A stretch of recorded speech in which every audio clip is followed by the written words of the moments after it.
Hello बच्चों, आज की क्लास में मैं आपको एक्सरसाइज 10.2 समझाऊंगी। ठीक है। लास्ट क्लास में हमने डायरेक्ट वेरिएशन किया था, जिसमें मैंने आपको बताया था कि अगर एक चीज़ बढ़ती है, अगर उसकी जो कॉस्ट होती है, ठीक है, जैसे कुछ भी चीज़ हो, एक चीज़ बढ़ रही है तो दूसरी चीज़ भी बढ़ रही होगी, तो वो होगा आपका डायरेक्ट वेरिएशन। ठीक है। अब इन्वर्स वेरिएशन में हम क्या करते हैं, आज हम सीखने वाले इन्वर्स वेरिएशन। उसमें क्या होता है, अगर एक चीज़ बढ़ती है ना तो दूसरी चीज़ घट रही होती है। जैसे कि अगर मैं आपको यहाँ पर एक छोटा सा एग्जांपल दूँ कि आपके पास जैसे स्कूल में आपने देखा होगा कई बार कैंप लगते हैं ना कैंप। तो जब भी स्कूल में स्टार्टिंग में कैंप लगाना तो टोटल 8 स्टूडेंट्स थे उस कैंप में। तो अब जब कैंप लगा है बच्चों का तो बच्चों को खाना भी दिया जाएगा। तो जब हमने खाना मंगवाया ना बच्चों के लिए, तो 8 बच्चों का खाना वो 30 दिन तक चल जाता था। मतलब वो जितना खाना हमने मंगवाया ना, तो वो 30 दिन चलता था खाना 8 बच्चों के बीच में। अब हुआ क्या, उस कैंप में बच्चे इंक्रीज हो गए, 8 बच्चे से 10 बच्चे हो गए, तो 2 बच्चे बढ़ गए, पर खाना हमने उतना ही मंगवाया। तो अब वो खाना क्या 30 दिन ही चलेगा? क्या वो 2 बच्चे कुछ नहीं खाएंगे? नहीं ना। तो वो 2 बच्चे भी तो खाएंगे। तो अब खाना 30 दिन नहीं चलेगा, 30 से थोड़ा दिन कम तक चलेगा। 25 दिन मान लो कि 25 दिन चल जाएगा। ठीक है। तो इसका मतलब देखो, जब आपके पास नंबर ऑफ़ स्टूडेंट्स बढ़े तो नंबर ऑफ़ डेज कम हो गए, तो एक चीज़ बढ़ रही है और एक चीज़ घट रही है, तो उसको हम बोलते हैं इन्वर्स वेरिएशन। ठीक है। तो समझ में आ गया आपको इन्वर्स वेरिएशन क्या है। तो डायरेक्ट वेरिएशन में हमने क्या किया था, सिर्फ अपॉन में जैसा टेबल में लिखा गया था वैसे ही लिखा, क्रॉस मल्टीप्लाई किया, आंसर निकाल दिया। बहुत आसान था। सेम इन्वर्स वेरिएशन भी वही है, पर यहाँ बस थोड़ा सा चेंज है। टेबल आपको वैसे ही बनानी है जैसे आपने डायरेक्ट में बनाई है। जो चीज़ नहीं गिवन है उसको एक्स मानना है, बाकी चीज़ वैसे ही पुट करनी है। ठीक है। अब करेंगे कैसे वो देखते हैं। देखो, फर्स्ट पार्ट आपके पास यहाँ लिखा हुआ है, if A and B vary inversely then find the value of A3 and B2 from the table. कह रहा है अगर ये ए और बी इन्वर्सली वेरिड है, मतलब उल्टे हैं, एक बढ़ेगा तो एक घटेगा, दूसरा बढ़ेगा तो पहला घटेगा। ठीक है। अब कह रहा है B2 और A3 की वैल्यू निकालो, तो इसकी हेल्प से हम B2 की वैल्यू निकाल सकते हैं और इसकी हेल्प से हम A3 की वैल्यू निकाल सकते हैं। कर सकते हैं ना। तो चलिए पहले हम देखते हैं। तो आप पता है इसको लिखेंगे कैसे, पहले मैं इसकी निकाल लूँ।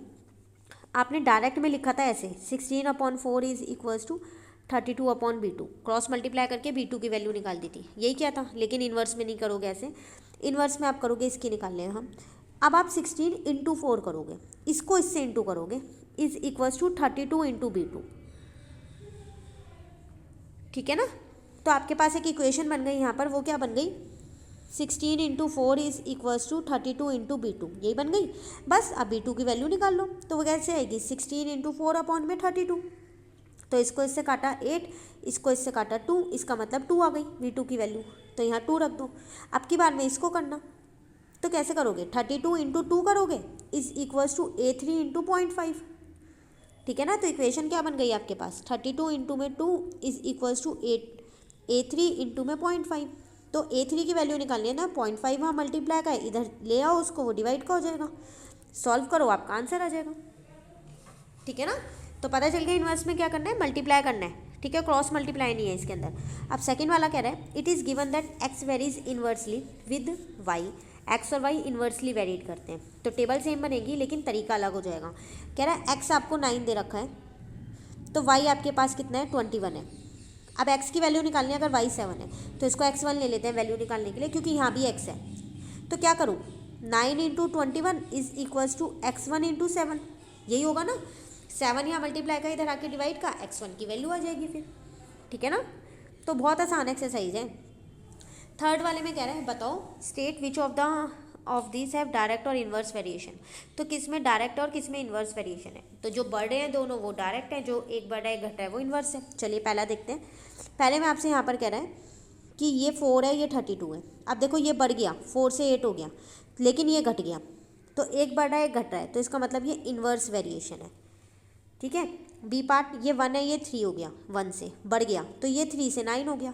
अब ये 3 से 27 हुआ, और बढ़ गया, तो ये भी और बढ़ गया, तो दोनों बढ़ रहे हैं ना, तो ये क्या है, डायरेक्ट वेरिएशन है। ठीक है। चलिए क्वेश्चन 4 देखते हैं। कह रहा है, Rita had enough money to buy 15 books for ₹30। तो रीता के पास 15 बुक्स खरीदने के लिए 30 रुपीज़ है। तो इसका मतलब हमारे को एक बुक्स की इन्फॉर्मेशन दे रखी है, ठीक है, और एक प्राइस दे रखा है पर बुक का। तो 15 बुक उसने 30 रुपये पर बुक की खरीदी है, एक बुक की 30 रुपये, तो 15 के निकालने की जरूरत नहीं, यहाँ पर लिख देना कि ईच बुक है या फिर पर बुक है, वो लिख देना। अब वो आपसे यहाँ पर कह रहा है कि if the price of each book is increasing resulting in the total cost increase of ₹45। 45 हो गया प्राइस आपका, तो 15 से 45 हो गया, तो वो कितनी बुक खरीदेगी? इसका मतलब मुझे, अच्छा प्राइस में लिखना चाहिए था ना मुझे ये, 1 मिनट को इसको दोबारा बनाते हैं यहाँ पर। तो 15 और 30 ये था ना मेरे पास, तो अब प्राइस हो गया 45। तो नंबर ऑफ बुक्स कितनी खरीदेगी? तो एक्स मान लेते हैं, एक्स मान के हम नंबर ऑफ बुक्स निकाल सकते हैं। तो कितना आएगा? 15 into 30 is equals to x into 45। यहाँ से मैंने एक्स की वैल्यू निकाल ली, तो जब मैंने एक्स की वैल्यू निकाली ना तो वो मेरी 10 आई। अब वो कह रहा है how much money is left with her, बताओ कि अब उसके पास कुछ पैसे बचे? तो देखो जब पैसे बचे तो उसने बुक कम कर दी। पहले वो 15 बुक 30 रुपये की खरीद रही थी, अब वो 45 रुपीज़ में कितनी 10 बुक्स खरीद रही है, ये पर बुक का कॉस्ट है, ठीक है। तो 15 बुक 30 में थी, एक बुक 30 में थी ना, तो 15 बुक कितने रुपए में होंगी? 30 इंटू 15, 450 रुपीज़ लगा रही थी वो टोटल 15 बुक खरीदने के। अब वो 10 बुक्स खरीद रही है, तो एक बुक 45 की है, तो 10 बुक कितने की होंगी? 45 इंटू में 10, तो 450 अभी भी, तो उसके तो सारे पैसे यूज़ हो गए ना। How much money is left with her, तो उस पर तो एक भी पैसा नहीं बचा। हाँ, उसकी नंबर ऑफ बुक्स ज़रूर कम हो गई है, ठीक है। तो 0 money is left, will be left with her, ठीक है ना। चलिए आगे देखते हैं अब हम यहाँ पर। क्वेश्चन नंबर 5 है आपके पास, कह रहा है in a school camp there was enough food for 8 student for 30 days. तो 8 स्टूडेंट्स के लिए 30 डेज खाना चलता था।